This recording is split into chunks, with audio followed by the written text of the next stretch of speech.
102.3 FM. And that's kind of where it started. And have you always considered yourself an entrepreneur? Yes. Ever since I was a kid. I remember training. Welcome to the Cowboy Entrepreneur Show, created and hosted by Scott Knudsen to explore the crossroads of horses and business. Now here's your host, Scott Knudsen. I'm Glenn the Geek from Horses in the Morning. And I'm Scott Knudsen, the Cowboy Entrepreneur. And you're listening to Horses in the Morning on the Horse Radio Network for April the 29th, episode 2923. This episode is brought to you by Kentucky Performance Products. Good morning, Horse World. We have something a little different for you today. For 2 years, I think, I've been talking to Scott about doing a show together because Scott also has a podcast. And we said we should do a joint show together sometime and then put it out on both feeds. And that's what we're doing. That's what we're doing. I'm so glad we're doing it. I appreciate the invite for sure. And part of it was that anytime you've been on the show as a guest, we just had a great time. I just laughed the whole time. So I don't know what value I bring besides laughing, but I love it. So tell my listeners about your show, and then I'll tell them a little bit about your listeners about my show. That sounds great. So we have a little bit more than 60 of our shows recorded. Nowhere near your number yet, but because you're in a class of your own. But it's a lifestyle show. It's kind of where the crossroads of the horse world and the business world intersect. And they'll talk to a lot of entrepreneurs, a lot of Hall of Famers, and business people and people that just love horses. And that's kind of where it started. And have you always considered yourself an entrepreneur? Yes. Ever since I was a kid. I remember training the neighbors' horses when I was, young, very young. And, I loved it. I loved every part of the business. So and still do, apparently. Oh, I love it so much. I can't wait to wake up in the morning to get to work. It's such a great feeling. Now you have kids. How many kids do you have? I have one daughter and she's 17 and she, a funny story. So she grew up at the barn and she's a singer now, but, and she can still ride like crazy, but she grew up at the barn and we had a horse walker, still have, horse walker, and we hung her baby swing from it. She'd go around the walker with the horses and it was like her mini redneck Six Flags, and, but it was the only way I could stay close to her because I was always down there riding. And I'd ride a horse and cool him off on the walker and say hi to the baby girl and get another horse. And she'd still be going around. She'd go around and she'd say, "Faster, Daddy," and I'll go backwards. She's a singer. Did she get the horse bug or not? She loves them. She's great with them, but she's more on the stage than she is in a saddle now. But she's got a talent. When she was younger, I always would put her in the videos of the horses that we were selling. She's like, "Daddy, I figured out why you have me doing this." It's like, "Why?" I said, "Because I'm young and you want everybody to know how kid-friendly they are." That's true. And that's why you do it. So I cut her in 10% and we went down the road. How many auctions have we been to with little kids riding horses? Man, I'm telling you. Who's really good at that? I grew up in Lancaster County, Pennsylvania. Who's really good at that is the Amish auctions. When you go to the Amish auctions, you'll see the little 3-year-old sitting up there, no saddle or nothing, riding the horses. Oh, I want to do that. I want to buy that horse. I'll take it home. Yes, not the same. Exactly. Now, do you have a recording of her? I could play a little bit of her on the show today. I'll have to get one. I sure will. Let me get one. I'll get one. Yeah, we're working on her first demo album now. It's pretty fun. She just grew up on the stage and loves it. She's done over 30 live theater shows and Well, and I was a performer. I owned an acting company for 10 years. Did you really? Oh yeah, my goodness! Actually, we're doing video. Right behind me there is us. We did medieval feasts. So. We did 450 shows at a castle in Pennsylvania. Oh my goodness. That had to be taxing on you, didn't it? Because that's a lot of shows. It was a lot of shows. I played the king, so I was also the director. So it worked out that we did improvisational theater. So it was a lot of fun. I do miss, what you and I do, we get feedback, but it's not immediate feedback. Yeah. Right. That's true. So I do miss being on stage. Like she gets that immediate feedback if people love it or hate it. Right? So Yeah. it's one or the other. But you don't hear people laugh or clap or, doing what we do. I do kind of miss that. Yeah. I bet you, would you ever go back and get on stage? I think if the opportunity came up, I do that a little bit when I do speaking at conferences and things. And we teach at some of the podcasting conferences. We teach improv, and we teach it because we believe that if you learn the fundamental basics of improv, you become a better interviewer. Love it. I love it. Yeah, it makes sense. It does. I like being on stage speaking because you do hear that. But I think the improv part, like what you're saying, is so important because you never know where it's going to go. You do it all the time when you're training horses. Absolutely. Yeah, they tell me. They absolutely. Yeah. And I might go in with a certain plan, and by the end of the lesson, it's a totally different deal. So. And you have to listen to them. If you don't, it's not going well. It's not going well. Absolutely. Absolutely. Yeah, that's cool. So where can they find the podcast on any podcast player? I assume just search for Cowboy Entrepreneur. Cowboy Entrepreneur, and they'll find us. Any podcast player. We're on everyone. So good. Cool. Also, they can find us on YouTube or Facebook, Instagram on Cowboy Entrepreneur, and follow us and see what we're doing. And we'll always put up different things. Working on the tractor. Driving, putting out hay, or riding a horse, and kind of in between the shows. So.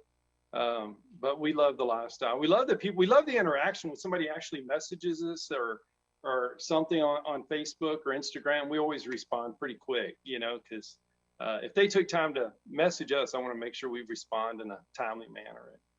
And by the way, that accent is real. He lives in Texas. So, I do, man. South Central Texas, and half the words no one understands, but I'm probably saying them wrong anyway. So see, I'm a fake cowboy. Scott's a real cowboy. I don't know, man. If you got a horse, you're going good right there. Right there. What about your show though? You got a milestone coming up in August. Yeah, we've been Horses in the Morning it's the only daily show for the horse world. We've been doing it since 2010. So we're 12 years and we're hitting 3,000 episodes in August. And I've been asking around a lot of my podcasting friends, and it looks like we're the longest running independent podcast of all podcasts. Awesome. So there's a couple of corporate NPR and some of those that have hit 3,000 episodes, but we think we're the longest running independent one, that first one to hit 3,000 episodes. So that's coming up in August. We're very excited. I'll be going to Oklahoma and Texas actually to celebrate that. So, oh man, congratulations! So, what are you going to do for the 3,000 show? Because I'm going to head out to my co-host in Oklahoma. I've had the same co-host since the beginning, since day one, wow. Which is unheard of too. Yes, it is. That's unheard of for co-hosts to stay together. And Jamie and I, we know each other so well now because we've done 3,000 episodes together. But we're going to go out to her farm. She's in Oklahoma, Norman. And cool. We haven't seen her new farm out there yet. So we're going to go do that and see a little bit of Oklahoma and then head down to Texas for a little while. So wonderful. We're very excited about that. And we always involve the listeners. So we'll get a bunch of voicemails that we'll play, and they'll definitely be involved in that episode. That'll be a milestone for sure. That's great. So how do you do it every day? Every day. Ours is once a week, and there's. Well, it's full time. I mean, we've been full time for a long time. That helps. It's our job. Right. It's our job. We make a living doing it. And I get up in the morning. I probably spend 2-3 hours, sometimes 4, with show prep for that morning. Wow. And then we record the show about 10 o'clock. And then we spend about 2 hours together. And then the show goes out to editors and it's out by 1 o'clock. So it's out the same day. We record it as live. So we do it like we're live. The guests are all in order and we try not to stop and take breaks or anything like that. We go like we're live. We did it live for years. So it's a lot of work. We have somebody else that books the guests. We have an editor that puts the show out at the end of, when we're done recording. So it takes a team, it takes a group to do that. My wife booked, because we can do 5 to 10 guests in a week. Wow. Well, you know what that's like. Booking guests is a nightmare. It's tough. And I was a guest on your show, and it was so smooth, though, the whole process. It was your whole team is just so professional. It made it so easy. Well, after 3,000 episodes, we better be good at it. You got to be somewhat polished. We do, people. I always say when I'm teaching these classes, preparation is what makes you sound like you're doing it off the cuff. Absolutely. Right? Absolutely. Preparation makes your show sound natural and like it's not really well prepared. Yet you saw my notes today. We have everything in order. We know when the commercials are coming. Speaking of which, we have one coming up. But we know when the commercials are coming. We know when the guests are coming in. We know what times that all has to happen at. So we do prepare for these shows, even though it sounds like we're just speaking off the cuff. Right. We don't have a script, but we do know what we're going to do when. And I think that's what makes it sound professional, is preparation, for sure. But it's such a fine line that you're so prepared and all that prep work, but it's so conversational. And it looks effortless, but there's so much work behind it, so Isn't that true of training horses? Absolutely. Right? Absolutely. It's all that groundwork and the preparation before you get on them the first time. And then it's all the walking and the walking and the walking and then the trotting, or, and then you get to the point where you're actually doing something with them. But without that groundwork, it's the same thing when you think about it. Absolutely. Steps on the ladder. Yeah. Yeah. And the show has bucked us off a few times over the years too. So. Oh boy, I can relate. Yeah. Technology will do that. Yeah. It'll humble you quick, won't it? Yep.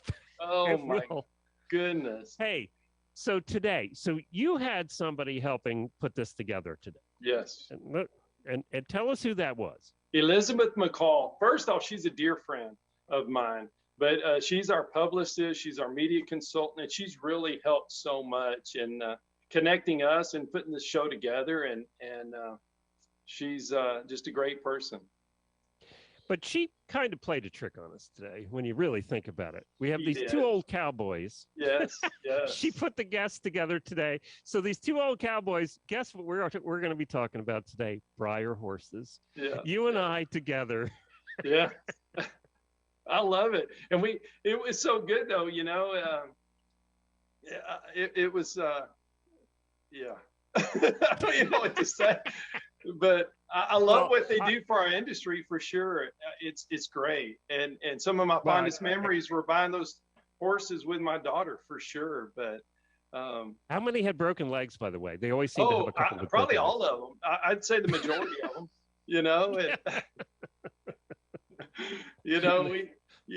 being out here on the ranch, we duct taped them up and then once my daughter Haley, she understood what horse tape is. We'd bring the horse tape. Some would have the green tape and the pink tape for the girls, and made it authentic. Well, we have speaking of Stephanie, we have Stephanie from Breyer's joining us, and she's like the big boss over there. Yes. And she's going to be joining us along with Jamie, who's the senior events manager. And we're going to be talking about BreyerFest this year because they've done it virtually the last couple of years. And this year they're doing it both virtually and in person at the Kentucky Horse Park. And I've been fortunate enough to go to that. We did a show there a long time ago. Also, we have one of their model artists who did the sculptures, and her name is Kylee Parks, and she's going to tell us what it's like to sculpt a Breyer and how all that works. So we're going to learn about Breyers today, and then also you and I are going to hang around and talk some more too about whatever. We haven't even decided that. See, that was lack of prep right there. That is off the cuff. Yeah. But you and I, we don't need to have prep for that. No. Let's take a break for our sponsor, and we'll be right back with Stephanie and Jamie and also Kylee. Scott will be right back with more. Hi, I'm Scott Knudsen, host of the Cowboy Entrepreneur Show, heard on KCAA Fridays, 3 p.m. Pacific. I'd like to talk to you about something I'm very passionate about. Those that know me know I love my coffee. In the morning, afternoon, and even late in the evening, I enjoy a good cup of coffee almost any time of the day. Now, my team at the Cowboy Entrepreneur Show has been working for several months on creating and introducing our own brand of coffee. We wanted to make sure that we got it just right. We don't want to put our name on anything unless we're 100% certain that it's the best product available, and we've finally done it.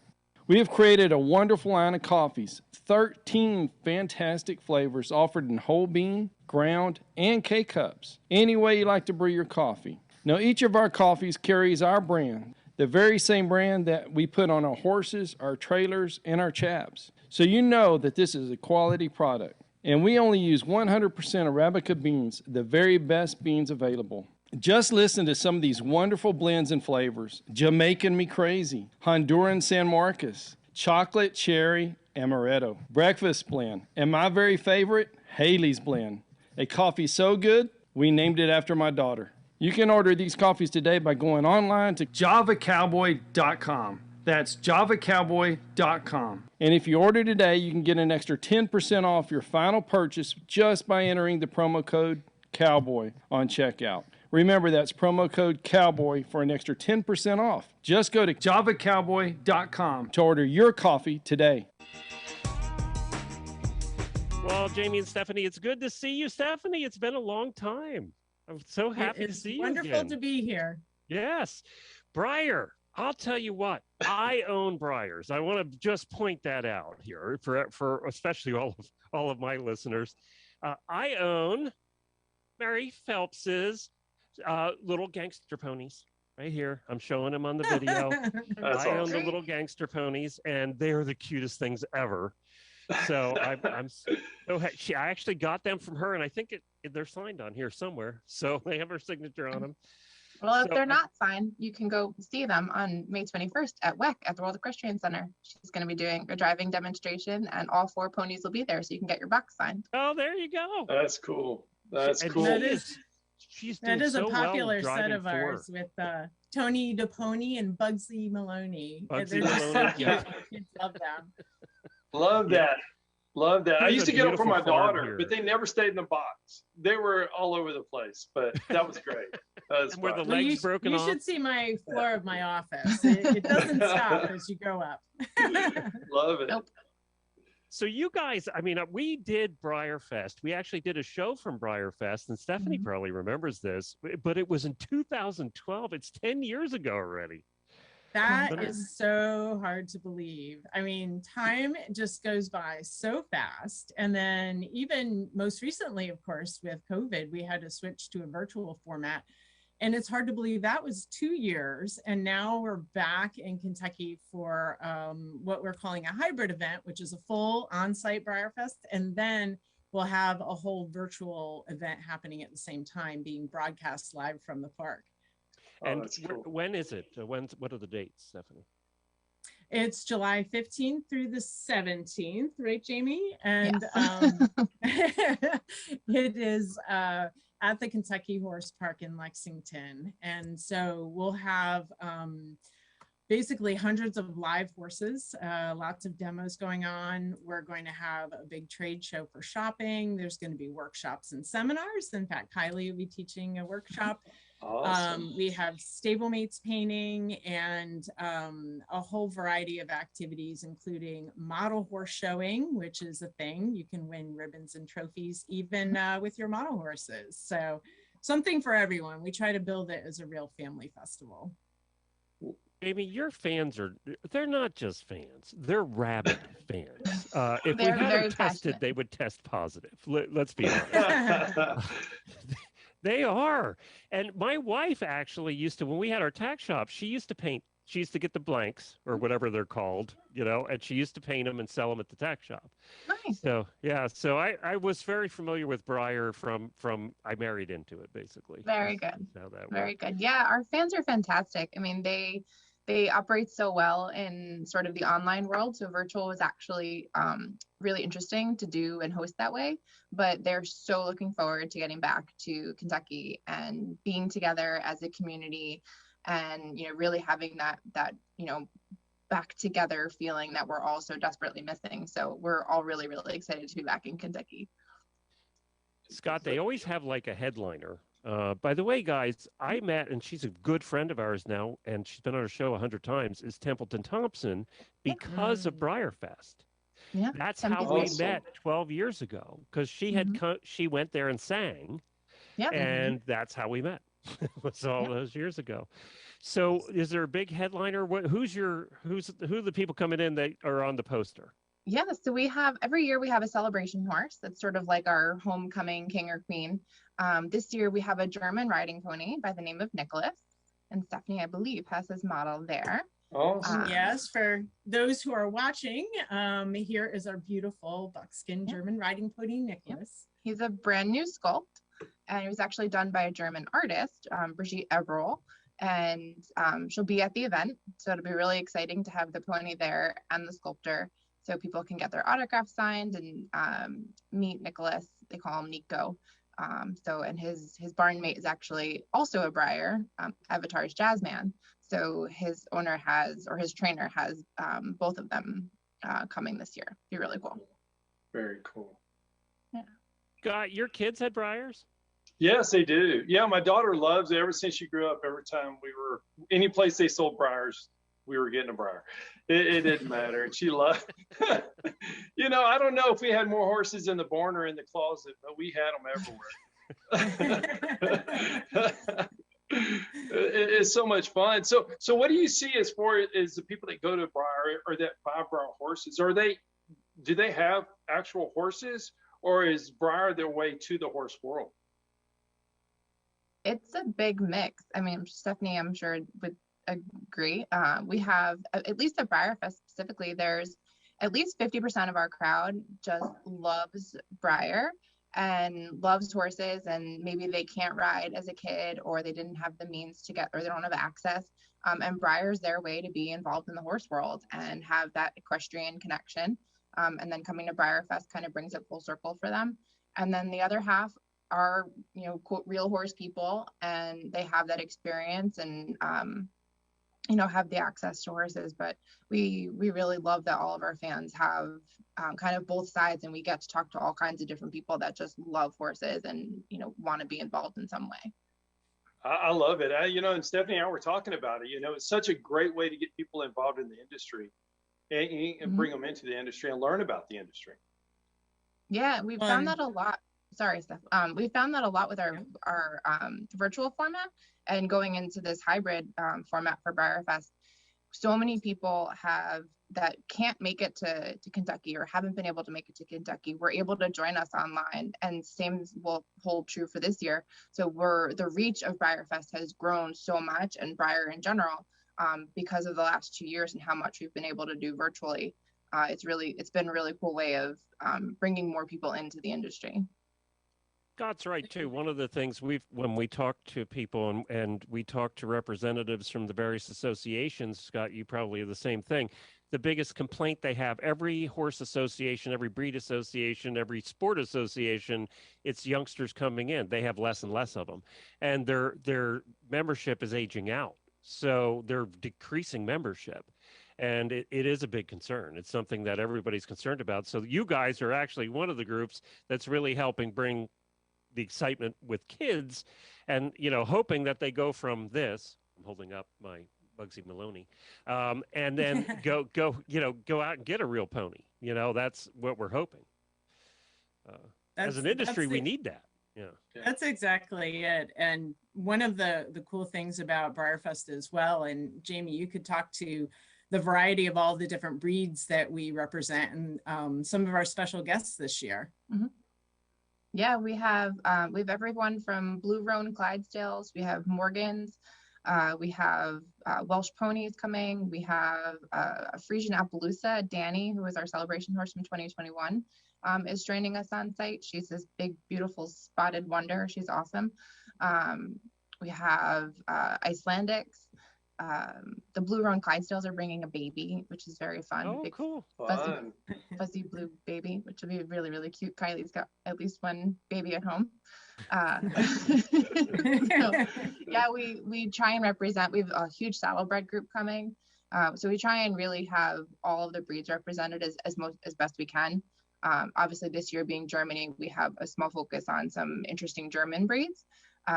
Black Forest horse is coming, with Black Forest horse stallion. There's only, I think, 2 stallions in the country. I think there's only 24 or 25 Black Forest horses in the country at all, between Canada and the US, actually. So he'll be there. We have, oh gosh, we've got so many. We just try and represent as many breeds as we possibly can. Love that. I love that. I love how you did twice the amount of work this year too, doing a hybrid event for the fans that can't always go. And I think you said, Stephanie, before that it's more countries we're able to join. Like, isn't that great that they we were astonished, Scott, when we had over 125 countries participating. And I remember looking online and saying, there's someone who's active and they're from a little, island called Reunion. Where is that? And who is this person? And they're spending, a couple hours a day at BreyerFest. So it was really fun to see the participation. And that is the one thing, the feedback that we received, because we do a post-event survey. And so many of the fans were so excited to learn all the different aspects of not only BreyerFest, but the activities, the workshops, the seminars, the different breed demonstrations that Jamie and her team put together. We had our live broadcast. So they were able to participate in that. They were able to participate in our charity auction and really feel like they attended BreyerFest. And so we got a lot of great feedback that, please make sure you have this availability for us in the future. So that's what we're looking to do. As a business decision, that was a wise decision with inflation and the cost of travel right now.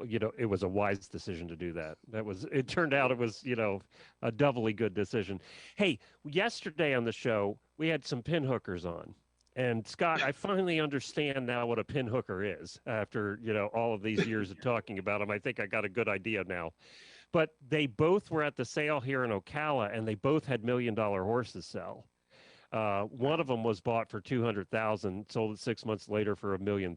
So that wasn't bad. But then I did hear last year was it last year you had the auction where one of them sold for like $20,000, one of the Breyers? Mm-hmm. They bring crazy money. Our auction last year had, I think, 5 or 6 horses that went for $17,000 or $18,000. Whoa. Each. Yeah. It is amazing. But, the investment, really, if you think about it, you have no vet bills. Yeah. You don't have to, you have no shavings or hay that you're buying. You don't have These to ponies worry have about... been a lot less expensive than my real pony. That is I know. Sure. No farrier. So come on, you can have as many as you'd like. And quite frankly, $17,000 and $22,000 is a bargain in comparison. So lifetime value. Said very well by a true pure blood Breyer employee for the last. You've been there forever since I've known you. Yeah. He bleeds blue and yellow. Oh, beautiful. This is Chablis, one of our the German horses that'll be at BreyerFest. But whether it's that size or if you want a little Black Forest pony, I mean, you can have all the different colors, all the different breeds. I've got over here one of the Mustangs that'll be one of our BreyerFest horses, but he's got a German name, Stein. A bit. Just holding up a few of our models that'll be at BreyerFest, but no, it's true. All right. I have to show our fun little guys here. So these are 3 little bear horses. cubs. Yeah, they're Breyer models. They're not exactly horses. They're little bears. So in our nod to gummy bears, which is a popular German candy and obviously very popular everywhere. But they're actually scented. So the red one smells like raspberry, and the green one smells like strawberry, which is very fun. My office here smells divine, and then the yellow friend smells like lemon. But they're not overpowering. Like, I have them on my table and I have to really get close to smell them. But they're super fun and really cute. Every year for BreyerFest we have they're not edible, right? That's a non-horse. So we did our gummy bears. And they're not edible, right?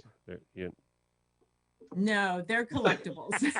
Just checking. So back in the 50s, Breyer started off as Breyer Animal Creation. So we had actually a lot of livestock and North American wildlife. And so the bears, we don't really produce very often, but with the German theme and the, German candy, we said, let's try to replicate that. And actually our fans are really excited because it's going to be certainly a very rare bear for them. Well, before we let you two go, I wanted to ask you two things. One, where do people find out about how to go to BreyerFest, either virtually or in person? Everything is on BreyerHorses.com. There's a whole events tab at the top, and we've got tons of pages all about BreyerFest, where to buy your tickets, all about the models, all about the horses that are coming. There's also a first-time guide if you're new to BreyerFest and want to learn all about it. It gives you everything from where to stay to how to get there, what to do on site. It's a whole kind of guide to the event. And one of your sculptors is coming up next. She's been patiently waiting here. Kylee is here, and she's going to be there. You're doing I think she's doing a demonstration. How do you pick who sculpts a horse? How is that chosen? Great question. Wow, it is a great question. What is interesting is we have a variety of different sculptors, and what is so fun is that Breyer originally started with Chris Hess, who's both the engineer and mold maker for all of our injection molded tools, but he also was the sculptor. So what was fascinating about him is he knew both the three-dimensional creation of the model, but then also sort of the opposite in the creation of the tooling. He passed away in the 80s, and Breyer actually struggled quite a bit in finding artists who had the same capability and vision and ability, because bronze sculptors actually can be very stylistic. What's interesting is that we have a lot of sculptors who came up through the ranks of customizing their Breyer horses as kids, and then honing their craft, and then getting so incredibly skilled that I would say a vast majority of our sculptors that we work with started off that way and have incredible talent and such a passion for creating these sculptures that it shows. Like, it absolutely shows, and the horses are imbued with such personality, spirit, and character that for us here, we're just so excited to work with sculptors like Kylee that just are super talented but super passionate about what they do. And so it's really fun. It's been a bit of a collaboration of us reaching out and also artists reaching into us and making proposals and saying, hey, I think you need this particular breed in your line, or I've taken a shot at this, and, can we talk about doing something together? And so it's been a lot of research on our part, but then also a lot of people who've come to us. So it's been really exciting to see the blossoming, really, of the talent that we've been able to work with such great people. Thank you for listening to the Cowboy Entrepreneur Show. Scott will be right back with more. For more information on Scott Knudsen, the Cowboy Entrepreneur, visit us online at cowboyentrepreneur.com. So we have Kylee Park. She is a sculptor for Breyer horses. So Kylee, welcome to Glenn's show and my show. Oh, thank you for having me. I'm so excited to be here and get to be with Stephanie. I mean, childhood dreams. Absolutely. So what started this? So I know you're in the horse business. You're watching out the window for baby horses anytime some foals come in. But so what started from that to being a sculptor for Breyer? I mean, horses are just at the core of who I am. My mom was a horse trainer and a single mom. I grew up at the barn. And, when I wasn't on my horses, I was at home drawing them, pushing them around in clay. I mean, art and horses are just part of who I am. And obviously, when I wasn't able to be with the horses, I had my carpet herd of Breyers. And every year at Christmas, I have Breyers I wanted. Do not give me Barbies. I want Breyers only. So, I mean, since I was small, this is who I am. I love it. And you tracked across the country to go to your first BreyerFest. Like, you were young, right? Yeah. California girl, and I made my stepmother actually fly me out to Kentucky when I was probably 10 or 11, and that was it. That was no going back for me. It was just an absolute immersion in everything that was part of my youth, and I mean, it was heaven, just absolute heaven. There's plastic horses. I couldn't get enough. There's no going back. No. So I love carpet herd. You just messed me up with that, but that's so true. That's exactly what it is. Oh my goodness. So you messed me up. So what was your favorite sculpture? What was your favorite horse, your first opportunity? Model horse wise, I was always drawn to like the mare and foal sets. You know, if I can get a mom, a baby, and a dad, it was like, woof, just that is right up my alley. My first one was a pony. I think it was like the Shetland pony with the flaxen mane and tail. Awesome. And yeah, I could not get enough of them. I mean, when I moved into my house here, and my husband was like, what is with these dozen Tupperware boxes? I'm like, oh, this is my model horse collection. Okay, just there's 500 in here. They're very precious to me. Just make space. This is important. So was it like Stephanie said, where you went from painting them and, you know, accessorizing them and everything, and then eventually you became a sculptor? It was very much that way. I mean, yes, the customizing of them was just a wonderful gateway drug. You know, you have the general shape, and then you can get creative, you know, as simple as a new mane and tail or a new color on them. It doesn't have to be that overwhelming to think of starting a new sculpture. I mean, can be very daunting to most, but just to be handed an already lovely piece and you can make it your own is just such a wonderful place for artists to dip their feet in and not get too scared off, because it is a really intimidating thing to now creating realistic model horses. Do you do it in clay? I mean, is it done in clay like a regular sculpture would be done? Is that? Yeah, most of mine are done in like an oil-based clay, much like other fine art would be. But some people also just go straight from like an armature and a part A, part B epoxy, where you're limited time frame of an hour working time with this clay. I mean, there's many approaches to this process, but somehow we all end up in a very similar place with a realistic looking horse. And so do you go out and oh, I'm sorry, Glenn. I was just going to say, to follow that up, and they take that and make a mold out of it. Then they take that, you send it to them, and they take that, and that's where the mold comes from. Yes. Okay. Yes. So do you look at pictures of what you're about to do, like the breed, or do you go visit and see the horse on, you know, on the hoof and just say, okay, that's what he looks like in real life?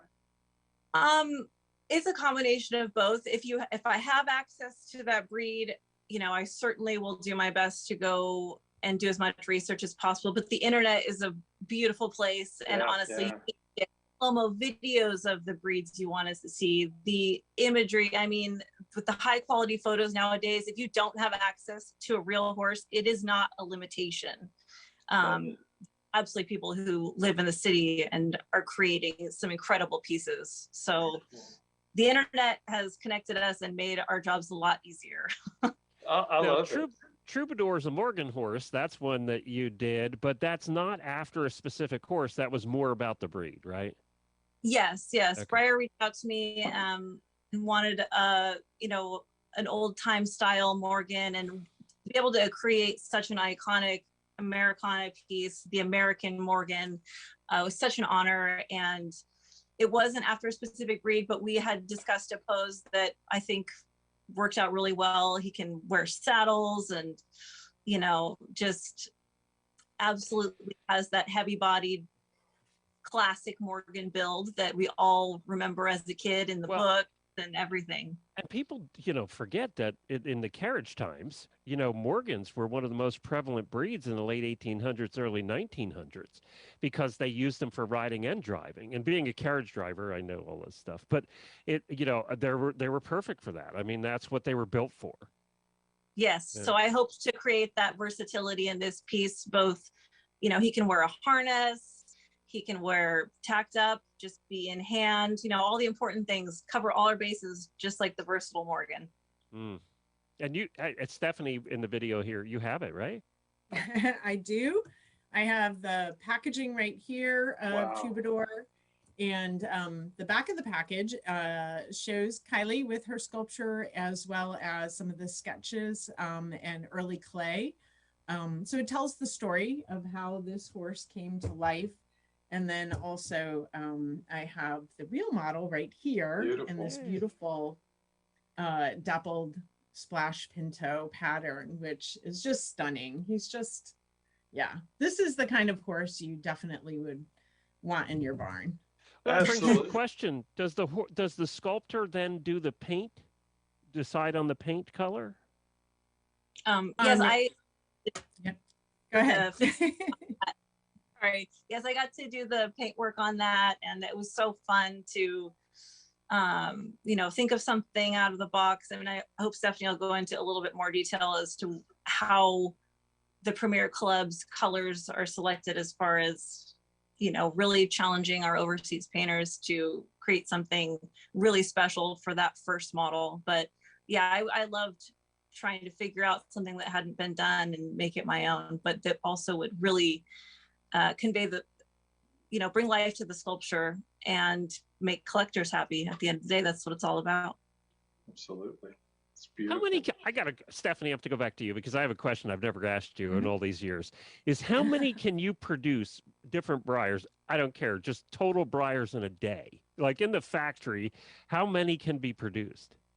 Wow, that is a good question. Because of course we have everything from, our smallest stable mates, as I'm showing here, which is about, this one's about 2 inches tall. And then 2 are 1/9 scale traditional models. It's, many thousands. I've not actually, I don't have that information, but I know it's many, many thousands. And it depends, of course, what time of year it is. And if we're gearing up for fourth quarter, as you can imagine, during the holiday season, that is our peak season. Although BreyerFest. With BreyerFest, yeah. Scott, it is absolutely crazy at BreyerFest. They're lined I'd love up. to go. They're lined up for a half a mile. You need to both come. They're lined up for half a mile that first day to go buy the Breyers at the Breyer booth. And the Breyer booth's huge. And then they're just lined up. I mean, they're just lined up because they all want the latest one. And there's only so many. You guys do a good job of that too. There's only so many, and they go crazy. You will never see anything like it again. In 2019, we normally open Friday morning. That's when the gates open. And in 2019, people started lining up on Wednesday. There you go. So well, that's just a testament to what you do, though. I mean, that's a compliment. Oh my goodness. Wow. I used the term rabbit. I meant rabbit. That's what. So Glenn, if you're coming, you got to get there on Tuesday. I know. Apparently. Bring the RV. They just stay out in the parking lot. Right there. Well, Kylee, what kind of real horses do you have? I know you're waiting on a baby. Yes, I have one more baby coming, but I have a Shire mare, and I love it. Yes, and I have a Frisian, and then my colt that was just born is actually a drum horse. So he's out of my Shire mare, and he's by a Vanner. So the stocky little cobs, and so the drum horse is usually the combination of those two, Shire and or Clydesdale, and they were developed in England to carry the drums through the parades for the Queen. So they get the size and temperament of the giraffes, but the fun colors that the Vanners come in, and the hair, obviously I like hair. And the drums, there's not a lot of drums around, actually. No, and the most amazing part of it is really, I think, my first introduction to the drum horse and really most of the horses that I have was because of Breyer horses and BreyerFest. Around here where I am, I'm exposed to Arabians and sport horses, but because of the deep internet dives I've done through the model horse hobby, it exposed me to the horses that I now have and love. Well, you can send Stephanie the feed bill for that Shire, because that ain't cheap. He's actually the keeper of all of them. She can look at food and stay perfectly awesome condition. Oh my. Yes, it's really a testament to the model horse hobby, because, you know, most times if you're a breed person through the real horse world, you know, I'm a stock horse person, you stay in your lane. But with the model horses, I mean, your model horse collection is infinite in breeds. And when you have to give them breed assignments or research what this color comes in, what color it might come in, I mean, the knowledge that you gain through the model horses is amazing. And again, it's how I have these horses, how I decided to have all these weird crosses and stuff is cool because of research. It's crazy. Well, for the Horses in the Morning show, I'm going to use Troubadour as our picture for this episode, so everybody will be able to see Troubadour, the one we were just talking about. Thank you both thank you all for joining us and talking about Breyers and the crazy world that it is. But we're happy it is, because it is bringing more and more people into the horse world, like Kylee, who ends up owning a Shire of all things. Yeah, I was a Percheron guy, so I had Percherons. So I'm used to feeding the big ones and also cleaning the feet of, that are like pie plates. Yeah. Nice. Challenge. We'll completely agree with that. And they weigh about 40 pounds each. So that's always fun too. Thank you both. Appreciate Thank you, Stephanie. Thanks, Kyle. Thank you. Thank you for listening to the Cowboy Entrepreneur Show. Scott will be right back with more. For more information on Scott Knudsen, the Cowboy Entrepreneur, visit us online at cowboyentrepreneur.com. Well, that was fun. I mean, that was fun. And you're right. You brought up a good point that they're bringing people and kids into the industry. Absolutely, they are. Absolutely. They're so realistic. You know, they're so realistic, and there's such a great company behind them, and the excitement, you know, and they're doing what a lot of associations are trying to do. Right. Speaking of associations and what they're trying to do, are you all quarter horses? What are you doing down there? We are now. You know, when I first started training for outside horses, we'd take anything. You know, we rescue thoroughbreds to quarter horses, whatever. And I loved it, and it really helped me tune back down to the quarter horse, because I was raised with quarter horses. And on the ranch here, we breed and raise our own now quarter horses. We do have one Clydesdale. And he's a pretty cool guy. And my wife saw him, and we were going to rescue this horse, and we did. And he serves his purpose. I don't know what it is yet, but we're going to figure it out. It's entertainment. That's what they are. They're entertainment. Yeah, conversation piece. But but it's fun. But it's now all quarter horses. But before, man, I loved any horse. I still do. Are you showing? You know, I used to show a lot, train a lot, do the clinics, but I just don't have time now with the shows and speaking and everything else we do. But we still get out there a little bit, rope and sort and pin a little bit. Do you miss it? We still cowboy though. You know, we ranch every day. So do you have cattle and everything on your ranch? Out in West Texas at the place out there, we do. We sure do. Yeah. Huh. I love the lifestyle, but just being with that horse, you know, the horse has always saved me more than I've saved it, for sure. And that's why, you know, we just quarter horses. You know, we were in the racing industry a little bit with quarter horses, and my dad was a roper, and he roped for a long time, and you know, it's just generational. So that's a good question. I want to ask you. Standard grade racing is on its way out. I mean, there are less and less tracks, and it's sad, but that's what's happening. Do you see quarter horse racing hanging in there? Is it gonna, or? Man, we haven't been. I don't know. You know, it was so big for so long and so great, and when we were in it, the family was in it. It was in the 80s and early 90s, and it was such a big deal. But we haven't been in it that long, and it's going to be tough. It's going to be tough. I mean, you even know. thoroughbred racing obviously is shrinking, because It of the is. number of tracks and everything. The dollar amount's not shrinking at this point, but the number of tracks and the places for the people who are at the lower levels is shrinking. Absolutely, it is. Absolutely. Yeah. It just makes it harder for everybody to play. It's just a certain level has to play to be able to have the chance to win. So you're training horses for people now, and you've been doing it for quite a while. What's happening in the industry? What do you see as the trend now? It's funny. It's kind of all over the place. I don't see anything specific. Our interns are coming in. They've never rode a horse before or anything with the horse. And now they're taking off. They're hitting the colleges and they're riding for their universities, which is really neat to see.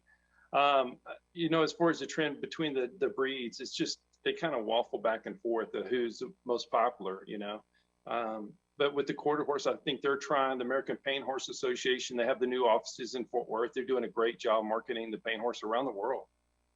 And Quarter Horse Association's doing a good job getting back in Amarillo as far as the response times and getting the papers out quicker and really being more customer oriented. It's great to see that.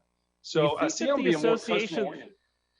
Well, that's right. And the associations are being forced to do that now, aren't they? They have to do that because there's so many people leaving. But, they listened and the customer base is what their focus is. That's what's going to keep everybody in business for sure. And they're being forced to deal with social media, which they've never had to deal with before. Absolutely. Absolutely. It's good to see, it's kind of like the Breyer, we were talking about. It reaches people that we couldn't.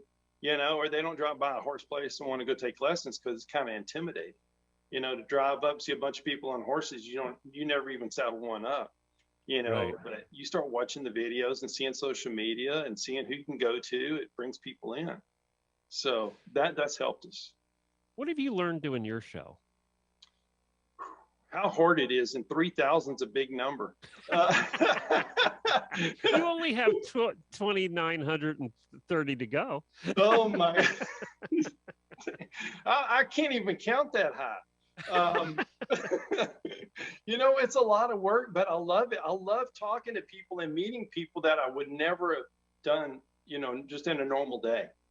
And it is welcoming because all of a sudden we're in somebody's home or in their studio or in their barn or something, and we're talking to them. I love that part.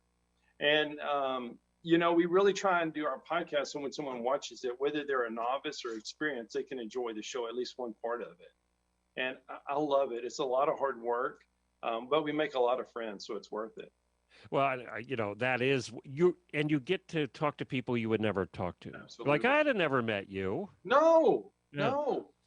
It's terrible. It kind of makes me sad in a way that we wouldn't have met, but now it's like we're friends forever. It's so easy to talk, but you're right. I don't know if you followed it, but last year we did a 5-week road trip. So we took the RV and we went to 14 states and we stayed at listener farms. Very cool. All through the 14 states over 5 weeks, we camped at their farms all the way across the country. And it was really cool. I mean, it was so exciting. It was exciting for them because, they've been listening to us for 10 years and we're showing up in their driveway, right? So, we ate a lot of good food and we met listeners. We had hundreds of listeners across the eastern part of the country. And it was truly an experience. And it was something that I've always wanted to try, and COVID kind of put a nix to it the previous year, and the RV was the way to do it. And actually staying at their farms was a whole nother level, right? That's incredible. That's incredible. What was the response like when you would pull up the drive of a listener that welcomed you into the ranch? They were pretty freaked out when they'd hear you talk, because with us, it's all podcast. So it's all audio. And when they'd hear your voice, then they'd get a little freaked out that we were actually there. And of course, they'd all have dinners planned and, and then invite other listeners over. And for us, it was just, we got to see our listeners where they lived. We got to meet their horses. We got to see their farms. And there was everything from multi-million-dollar farms in Aiken, that were absolutely stunning, to, just backyard farms and, like the rest of us have. Yeah. But it was just really cool. And then we met listeners in Michigan at a campground. That's the one where we almost died because a tornado went through. But we had stories to tell, that's for sure. Absolutely. But it was really cool. I would do it again. We're talking about doing it more toward the West Coast, but that's actually going to have to be a longer trip. 5 weeks was barely enough to do the East Coast. Isn't that cool? Yeah, but I would definitely do it again. It was so much fun for us to meet everybody. Yeah, that's the best part of what we do, or for me, I mean, it's just talking to the, like I was saying earlier on social media, when people message us or send us a question or just anything, just say hello. I love that. It's like, wow, somebody's listening. This is great.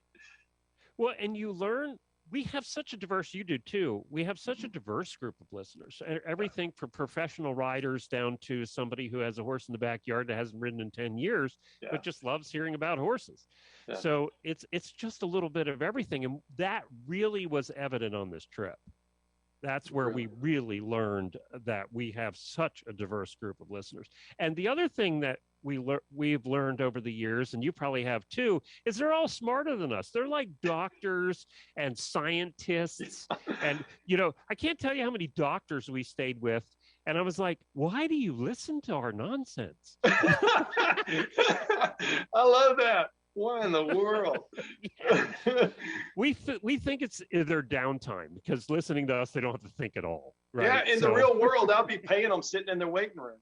Exactly. That's exactly right. That's exactly right. But that's what makes podcasting so cool. It is accessible to everybody. Yes, right? Absolutely. And you probably have listeners sometimes that surprise you. You're like, I'm surprised that person, who does that would listen to me all the time. Yes. I'm surprised they'll even come on the show to tell you the truth, but but I mean, people know who you are too. Yeah. We're really blessed and we try and do a good show for sure, but it's so much fun. You never know.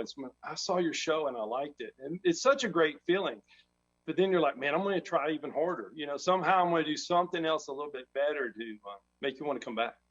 And that's why they come back, is because you're constantly trying to improve it. Always. And that's why. Yeah. Always. Well, we are going to be in Texas, so I hope we get to meet you out there. Absolutely. Get to see Absolutely. You. So Dallas. So we'll drive up to Dallas. That's just that's a little bit of a drive from where you are, isn't it? It's about 3.5, 4 hours, but come see you and have a cup of coffee. Texas, we'll do that.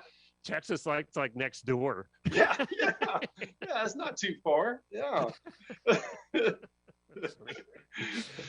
Well, let's remind everybody where they can find you again. Absolutely. Cowboy Entrepreneur. Any social media sites, Cowboy Entrepreneur, YouTube, Cowboy Entrepreneur Show. And I host Horses in the Morning. And the Horse Radio Network, by the way, has 21 shows now. So if you want to learn about anything pretty much with horses, we have a show to cover it. So head on over to horseradionetwork.com is where you find all of those. Scott, this has been fun. Thanks for doing this. And thanks to Elizabeth. Absolutely. Elizabeth, put this together for us. It was your idea. And thank you so much. Well, let's do it again. Absolutely. Let's do it. All right.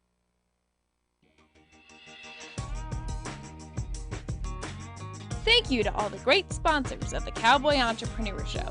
If you or your business is interested in being a sponsor of the Cowboy Entrepreneur Show, please call our office at 830-992-1786 or visit our website, cowboyentrepreneur.com.